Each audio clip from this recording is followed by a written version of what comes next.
All right. Well, so again, welcome this evening. Um, this evening is all about launching your student senior year with the right mindset, the right strategies, and right support. Senior year for students is such an exciting time, but it can also be a little overwhelming. So there are so many deadlines, so many decisions, so many emotions, both for students and for families. It's a lot, but it's exciting. Our goal tonight is to help you feel confident, feel organized, and prepared to walk alongside your student as they take these next big steps. Is it doing it on its own? Hold on a second. Okay, sorry. Um, so by the time we wrap up this evening, I'm really hoping that you will leave here with a clear timeline of what should happen moving forward this year and a set of tools to help your students stay motivated and accountable and some ideas for how to support their well-being along the way.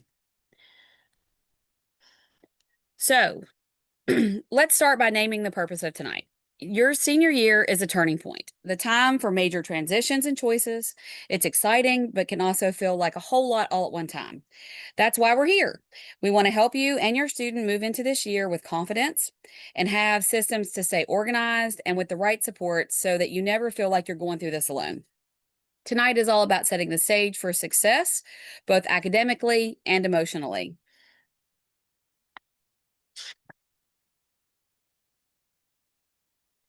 So, the senior year challenge.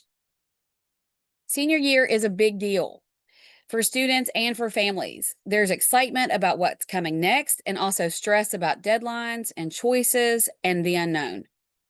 This is where families really make a difference. Parents, play a critical role, offering so much encouragement and providing structure and reminding your student that they don't have to navigate this journey alone.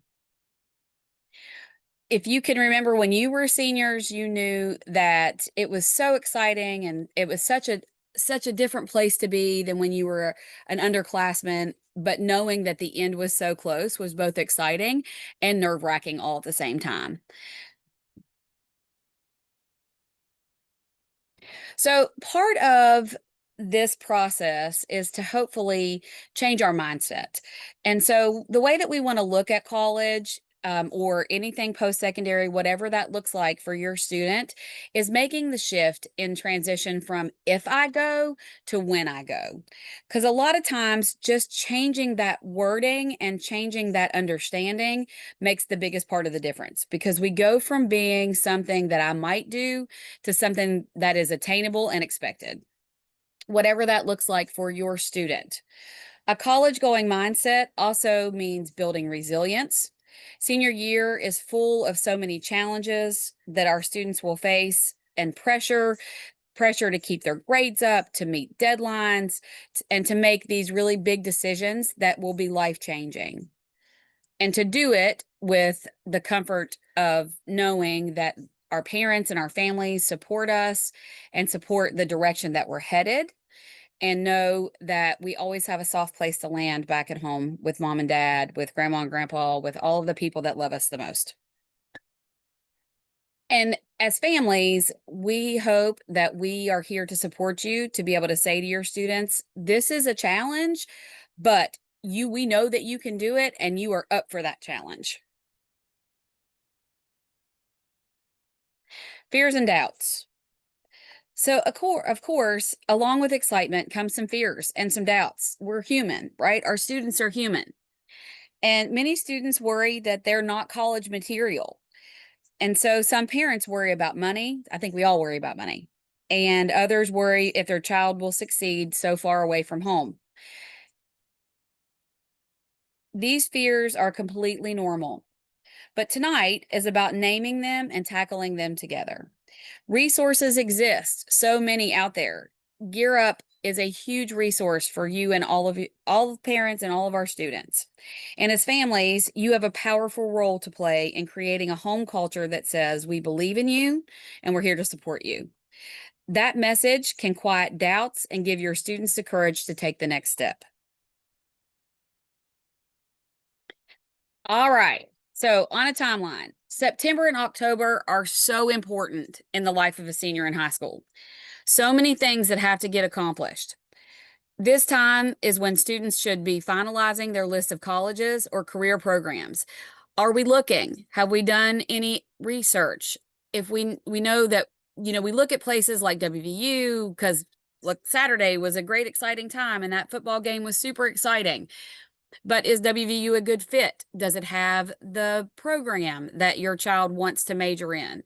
So many choices come into choosing a university or a community college or anywhere that your child wants to be after high school. It's not always about the social part, although that's important. We have to look deeper and dive a little deeper into the things that make a particular university or a particular place the perfect fit. Also, it's really important that we're keeping grades up because colleges, as we apply, they will check grades a couple of times throughout the year. When you apply to school, you'll have to submit, I'm sorry, you'll have to submit your transcripts right away, have your counselor, whatever the process is in your county, to have your counselor send your transcripts to the university or to whatever institution you've applied to. So that will be the first time that the institutions check your grades. And then at the end of the year, when you've graduated, they will have to submit them once again with your final transcripts. Those final transcripts are what tell the university or whatever institution that you have graduated, you've met all of the requirements, and you are fully ready to be a full admit into their institution. FAFSA. FAFSA is something that is going to be important to everyone. We encourage everybody to complete the FAFSA. This is the free application for student aid that makes students eligible for the Pell Grant, for the West Virginia Higher Education Grant, and so many more things. This year, for the first time in a couple of years, the FAFSA is actually going to open on time, October the 1st, and families are able to go ahead and get on and complete that application. More than likely, you all will have plenty of opportunities at your school to have folks from our office and from other places come and help complete that FAFSA if you need that assistance. Your Gear Up folks that are in your high school, they also are able to help with that, and there will be plenty of information coming forward helping with that process. Also, scholarships, those applications are starting to open now. Many of them already are open.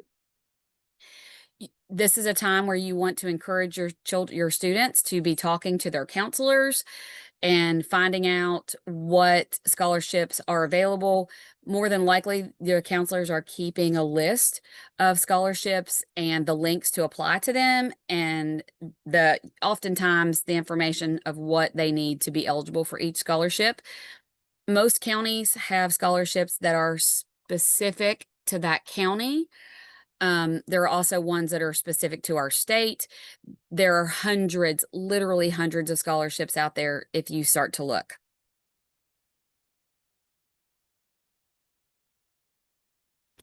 Staying organized. This overwhelming process that seems like there's so much to get done can actually be very simple and very easy to handle as long as we stay organized. One of the things that I'm going to share with you this evening, I'm hoping we can get it into the chat, a link to it in the chat, is something called a Senior Year Success Roadmap.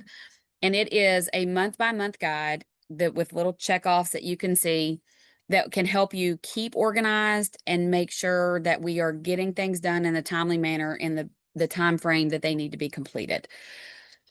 So if for some reason that can't get in there, and if somebody, Emily, were you able to put that in there?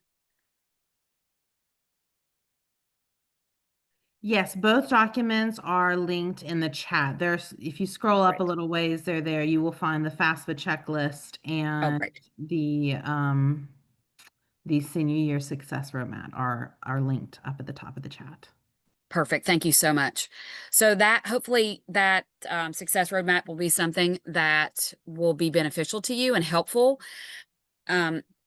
One other thing that I would encourage you to do with your student is have a weekly senior huddle whatever you want to call it in your family, just a time that you have carved out each week. Maybe it's dinner time on Thursday evenings that you sit down and you just have a discussion about what's coming up. What have we completed? I'm hoping that that roadmap is something that can help you guide that along the ways to be able to look at it and say, okay, so have you finished this? What applications have you completed?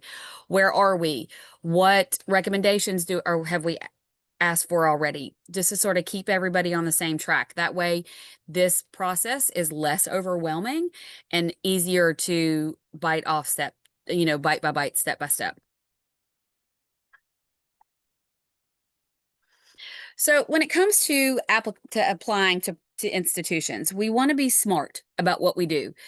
There are students out there that will apply to 50 schools just because they're so nervous and they want to see where they're going to get in. And some just do it just for that reason, just because they want to be able to say, oh, well, I was admitted to all of these different schools.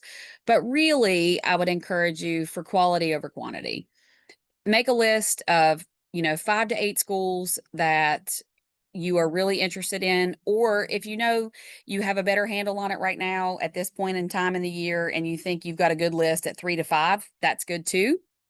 The sort of the rule of thumb with applying is you have a reach school, which is something that is sort of your big dream, and you apply to those schools. And, if you get in, that's like, that's your life changing. This is where I really wanted to be. Then your match schools, which are more likely where, it makes a little bit more sense. It's a little bit more realistic. And then your safety schools. That's a safety school is a school that you're going to automatically get enrolled. And when the time comes, that's a school that you'll be happy to attend and be able to get the degree that you want. Also, a little tip when you're writing your essays, some schools, some institutions require essays for applications, some do not. If you're going to use the Common App, then that is something that there is a spots in there where you'll have to write some different essays. Those essays should be unique. They should be something different. This is not a place where you just write about all of the accomplishments you've had in school. These are places and documents that admissions people want to read that show the unique side of you and how you'll be a good fit to their campus. Mallory, you want to speak to that a little bit? You always have good things to say about those. Sure. So I used to actually work with students on scholarship essays, and the same principles apply for college applications. So I would say make sure you're reading the instructions very carefully. Make sure your student is actually answering what the question is asking. I think that's probably one of the biggest things that I saw. I've also read for many scholarships, and again, same principles apply for college essays. You got to make sure they're answering the question. Make sure they're reviewing the essay for grammatical mistakes and proofreading, and that they are thinking about genuinely what makes them stand out. And it doesn't necessarily have to be academics. It can be academics for sure, but more like what are unique aspects of their personality? What are unique things that they've done in their life, whether it's a hobby, whether it's something volunteer work that they've done, a job. But you really want to try to think like what can your student do that's kind of outside the box. Definitely have them take any of their applications to their counselor. Their counselor is an absolutely fantastic resource. And I am sure I'm not speaking out of turn that they would love to help your student. They want students to come and talk to them. So I would definitely recommend that as well. Thank you so much. And along with those essays, lots of times there are recommendations that need to be written and submitted from teachers and counselors and community members, depending on the scholarship and/or school application that you're completing. It's really important to ask for those recommendations early. If it's a teacher that you are thinking you want to ask for a recommendation, the rule of thumb is that teacher is popular with every student. And so that person is probably going to get lots of sorry, is probably going to get lots of requests to write recommendations. And so you want to be respectful in that aspect and give them a couple of weeks to get them written. Same thing goes for your counselor. The counselor has to write everybody's recommendations. And so depending on how big your school is, he or she may have to write 30, or they might have to write 230. So please be respectful of that, of their time, because they really do want to do the very best they can for you. And so the longer you give them and the parameters, that make sure that you're telling them exactly what you're applying for so they can speak to that and how you would be best suited for that particular scholarship or that institution, so that it really is something that's unique for you. Anybody else want to say anything about applications? Okay, moving on. Oh, how do I get it back? Oh. Okay. All right. So let's talk a little bit about financial aid. So the FAFSA, as I mentioned earlier, is something that will open on October the 1st. This is the most important step in moving forward with financial aid. So there are things that you're going to need in order to complete that FAFSA if you've never done it before, which is also one of the documents that Emily put into the chat for you, is a checklist to start to collect the documents that you're going to need to complete that FAFSA very simply, which it looks like she just did it again. So there are things, it's all financial documents for the most part, but also things like social security numbers. And, when you complete this, it is a confidential document, and no one will see it but you and the FAFSA program. So understand that this is something that is super important for your student and opens the door to lots of money, grants that don't have to be paid back, also student loans if necessary. So please don't wait till the last minute to get this done. Your students that are going to be promise eligible, they have until March 1st to get this completed, but I would highly, highly encourage you to get this done as soon as possible, definitely before the Christmas break. And again, you should have multiple opportunities at your child's school to participate in some FAFSA nights and financial aid nights where you can get some assistance completing this document. And then again, I just want to encourage you to apply early for scholarships. You'll see that when they open and when the deadlines are posted, I would encourage you to encourage your students not to wait until the night before they're due, because that just causes lots of undue stress. And especially the scholarships that have essays attached, we don't want them to be up the night before at midnight trying to get all those written. Where if they start early and do it, they'll have a much better essay written, with much better information if they do it, early instead of waiting till the last minute. All right. So how do we balance it all? Amidst all of this, students are still in school, right? They're still in high school. Colleges do look at senior year grades, like I mentioned earlier. So staying strong academically matters, and it matters all year long. For some reason, students get this idea that once I've applied and I've been accepted in November, then it's okay after that, because it won't really matter. They've already gotten my transcripts. They already know what kind of student I am. So it won't really matter if I get a D in this class, or it won't matter if I fail this class. That is absolutely not true. And so, like I said, the institutions are going to be checking grades one more time at the end of the school year. And because when you get that acceptance letter in October, November, December, that is a conditional acceptance. You will not be completely admitted until those final transcripts are sent to the institutions in May or in June. So they really want to see you finish strong. They want to see that you're a student that takes it seriously and that you are going to do well on their campus. That balance. So think of yourself, parents, as the coach, right? Oh, I think I need to skip this. There we go. Sorry. I got a little ahead of myself. So parents, this is the moment where you are going to be the coach and not the quarterback, right? We want, as parents and families, one of the hardest parts of senior year is figuring out when to step in and when to step back. For their whole lives, you've helped them do everything. You've made sure that they have eaten the right things, gone to the right places, been to doctor's appointments on time, gotten to school on time. But these are the moments where they are learning independence, and think of yourself in this moment as the coach and not the quarterback. You're on the sidelines. You're guiding them, you're supporting them, you're encouraging them, offering perspective, but letting them lead the game. That balance will help them grow and be independent while still knowing that they're supported. And don't forget, you need support too. Build your own network by connecting with school counselors, with our Gear Up staff, other parents who are going through the same process. Give yourself that community of folks that you can lean on, that you can bounce questions off of, just like your students are doing with their friends. And let's celebrate milestones. I say all the time, let's celebrate the little things. We all celebrate the big things, but if we celebrate the little things along the way, it gives us the confidence to know that we're going to accomplish the big thing.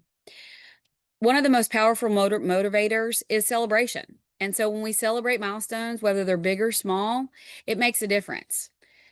Did your students submit their first application? Celebrate that. Congratulate them. Make it a big deal. Did you finish the FAFSA process? Celebrate. Apply for scholarships. Celebrate. These small celebrations remind your students that progress matters, and let's keep them motivated and keep them moving forward. All right, so where do we start? This month, I would encourage you to set up a senior year command center at your house.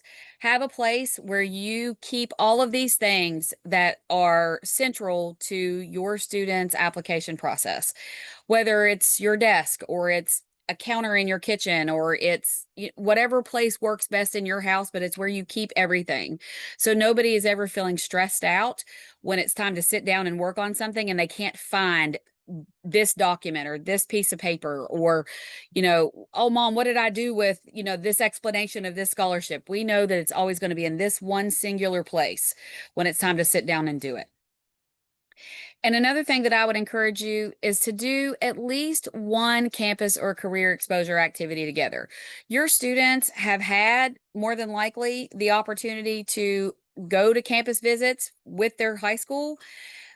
But now when you start to whittle down the places that you think that your student has decided really is in their wheelhouse, and they've picked they've narrowed it down to one or two places that they know they really want to be, I can't encourage you enough to go visit those places together, experience that together so that you are as comfortable as they are when you know that come August, we're going to send you're going to send your child to Marshall, or you're going to send them to Alderson no, they don't exist anymore, to Fairmont or to Concord or any of the other places that they might go, or to Southern or to Bridge Valley, so that you have a good understanding of what life on that campus feels like and know that that's the place that your child can really blossom.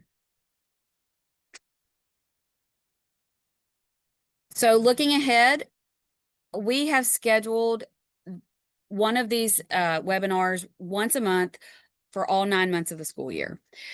Different topics, and just to help you navigate this process. So the next one will be Tuesday, October the 21st. They are all scheduled the third Tuesday of every month, just to keep it consistent and help plan a little better, always at 6 o'clock. Our next topic is going to be financial aid and FAFSA, the deep dive, so that we have lots of support for working on that FAFSA and understanding the financial aid process.